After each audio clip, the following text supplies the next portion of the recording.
Hello friends, আমার কিচেনে আপনাদের স্বাগত। আজকে আমি এই ভিডিওটাতে বাড়িতে কিভাবে ক্যাপিচিনো স্টাইল কফি বানাবেন সেই রেসিপি আপনাদের সাথে শেয়ার করব।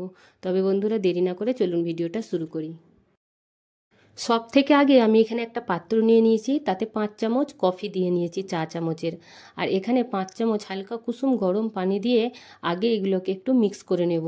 আর এখানে আমি হ্যান্ড ব্লেন্ডার দিয়ে কফিটা বানাচ্ছি, তো এখানে আমি আগে মিক্স না করে নিলে চারিদিকে উড়বে কফি। আর বন্ধুরা, এখানে আমি কোনো চিনি ব্যবহার করব না, চিনি দিলে ভালো কফিটা ফ্লাফি হয় না।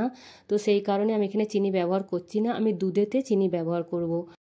বন্ধুরা, কিছুক্ষণ পরে দেখুন আমাদের কফি এত ফ্লাফি হয়ে গেছে, এত সুন্দর দেখতে লাগছে কফিটা। আর দেখুন কত গাঢ়, দেখুন একবারে ঘন, এত সুন্দর। এখানে একটা কাপ নিয়ে নিয়েছি, আর এই কাপটার চারিদিকে আমি একটু চকলেট সিরাপ লাগিয়ে নিচ্ছি। যদি আপনাদের কাছে চকলেট সিরাপ না থাকে তাহলে আপনারা স্কিপ করতে পারেন। এই চকলেট সিরাপটা দিলে একটু খেতে ভালো লাগে আর দেখতেও ভালো লাগে। এবার যে কফিটা আমি বানিয়ে রেখেছিলাম সেই কফিটা আগে 2-3 চামচ মতো এখানে দিয়ে নেব। যদি আপনারা একটু স্ট্রং কফি খেতে পছন্দ করেন তাহলে 3 চামচ দেবেন, আর না হলে 2 চামচও দিতে পারেন। এখানে আমি 3 চামচ কফি দিয়ে নেব আগে। এবার আমি এতে ফুটানো দুধ আমি দিয়ে দিচ্ছি। আরও একটা কথা বলে রাখি বন্ধুরা, দুধটাকে আমি চিনি দিয়ে ফুটিয়ে নিয়েছিলাম। আর প্রথমে আমি যদি চিনি দিতাম কফির সাথে তাহলে কফিটা অত ফ্লাফি হতো না।